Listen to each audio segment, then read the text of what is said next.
Bonsoir Louisa. Bonsoir Virginie. On ouvre ce journal dans la région nantaise avec ce lycéen qui a été interpellé après avoir menacé de mort sa professeure. Au lycée Jean Perrin à Rézé, près de Nantes, l'élève a mimé un tir d'arme en classe. Quelques heures plus tard, il précisait sur son compte Telegram vouloir poignarder sa professeure. Depuis, il a été arrêté et placé en garde à vue. Les policiers ont retrouvé un drapeau de Daesh et 2 couteaux à son domicile. La police judiciaire s'est saisie de l'affaire. On poursuit côté éducation avec de nouvelles propositions pour redresser le système éducatif français. Je vois 2 problèmes principaux. D'une part, une baisse du niveau général que mesurent chaque année les tests internationaux comme PISA. D'autre part, une quasi-ruine de l'enseignement secondaire. Propos tenus par le philosophe Philippe Nemo dans son livre « Repenser l'enseignement » qu'il dévoile dans un entretien au Figaro. Philippe Nemo, connu pour prôner une rupture radicale de l'éducation, propose une refonte du système éducatif. Baisse du niveau général, concurrence des autres pays, une pédagogie à revoir, un système éducatif sous l'emprise des syndicats. Il déplore le déclin du niveau des élèves causé par la pensée simpliste des réseaux sociaux qui n'encourage pas le développement de leur pensée critique et accuse les pédagogistes. Oui, selon Philippe Nemo, en fait, la pédagogie serait responsable du déclin des élèves. C'est ce qu'avance le philosophe en dénonçant la pédagogie par séquence qui expliquerait la déstructuration du savoir des élèves. L'enseignement enchaîne des séquences sans lien logique entre elles, laissant les élèves comprendre les choses qu'à moitié et sans acquérir la notion d'un savoir rationnel. Cet impressionnisme fabrique des crétins. Aussi, le philosophe préfère les cours magistraux en continu qui seraient selon lui une meilleure option. Donc la pédagogie à revoir d'un côté et en plus une libéralisation de l'école qui serait prônée par Philippe Nemo. Il faut d'abord remettre en cause le monopole, c'est ce qu'il dit. Sur le même principe que les charter schools aux États-Unis ou dans les écoles indépendantes de Suède, Philippe Nemo propose de fonder des écoles à l'initiative d'un groupe de parents, de professeurs, d'associations ou autres et de leur verser une somme d'argent à hauteur du nombre d'élèves. Ceci afin que chaque école puisse être dirigée de façon autonome, ce qui est rendu impossible dans une démocratie rendue géante, confiait-il au Monde. Alors que le Premier ministre Michel Barnier promet un gouvernement équilibré, représentatif et pluriel, le nom du prochain ministre de l'Éducation est encore en suspens.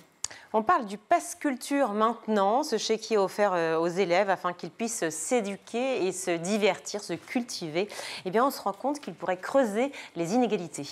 Mise en place en 2021 par le ministère de la Culture et qui permet aux 15-18 ans d'accéder aux activités culturelles publiques, n'aurait pas l'effet escompté et serait même contre-productif. Alors que l'ambition première de cette offre est d'encourager les élèves à découvrir l'offre culturelle publique, cinéma, théâtre, exposition, librairie ou encore opéra, la question est de savoir qui et comment ils le dépensent.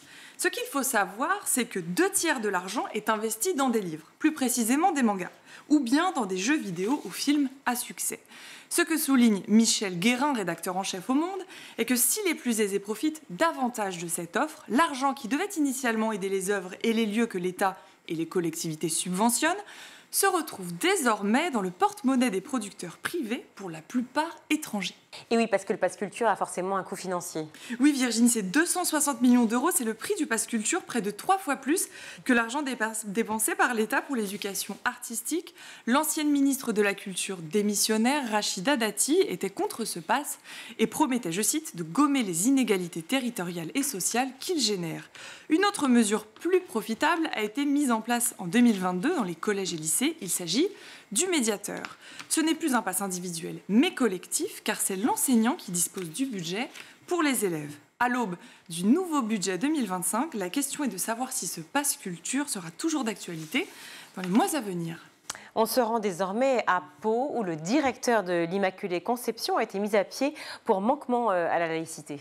Ce mercredi 11 septembre, le directeur de l'Immaculée Conception, Christian Espesso, a été mis à pied pour une durée de 3 ans par le rectorat de Bordeaux. En cause, des dérives intégristes et des atteintes à la laïcité qui avaient déjà été annoncées par les professeurs en privé en décembre 2020. Des heures de catéchismes obligatoires dans certaines classes, des confessions, des sacrements dispensés sur les heures de cours, des censures d'ouvrages retirés du programme scolaire, du centre de documentation ou encore une conférence obligatoire de l'évêque Marc Hayet qui avait nommé l'ancien directeur il y a 11 ans. Christian Espesso s'est exprimé ce matin sur CNews, affirmant que tout ce qui concerne le catéchisme, la transmission de la foi, les messes, les confessions et tout ce qui peut être proposé sur le plan religieux se passe en dehors des heures de cours. Quant aux professeurs, ils sont, je cite, « rassurés car la lumière a enfin été faite ». Cela prouve surtout que depuis le départ, il ne s'agissait pas d'un conflit de personnes. L'avocat de l'ancien directeur souhaite saisir le tribunal administratif pour excès de pouvoir du rectorat.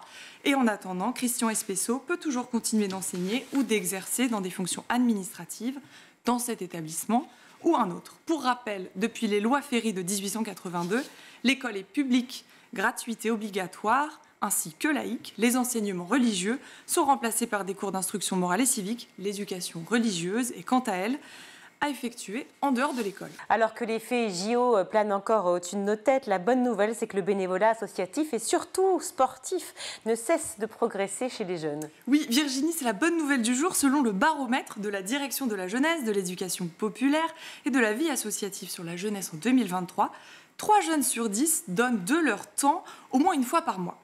Et le domaine le plus prisé par les 15-30 ans, eh bien, c'est le sport. C'est une enquête auprès de 4500 jeunes menée par le Centre de recherche pour l'étude et l'observation des conditions de vie qui révèle que les plus engagés sont les plus jeunes entre 18 et 24 ans qui donnent de leur temps à hauteur de 34% contre 27% pour les 15-17 ans.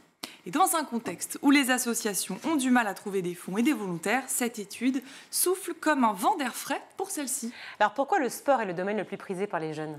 Eh bien, dans les engagements bénévoles, le sport arrive en premier, suivi par la culture, les loisirs, l'aide humanitaire ou encore l'aide au développement. Cela s'explique par la pratique plus régulière d'une activité physique chez les jeunes. Ce rapport évoque aussi les disparités liées à l'engagement sportif avec, je cite, une surreprésentation des hommes et des hauts revenus, ce qui questionne la place des femmes et des hommes dans le sport. Selon le ministère, 16 000, c'est le nombre de missions bénévoles disponibles dans le domaine du sport. Et s'il est encore trop tôt pour l'évaluer, cet engouement pour le sport sera peut-être amplifié par les Jeux Olympiques et Paralympiques qui viennent de teinter la capitale. Toutes les offres de bénévolat sont à retrouver sur le site jeveuxaider.gouv.fr. Merci beaucoup, Louisa.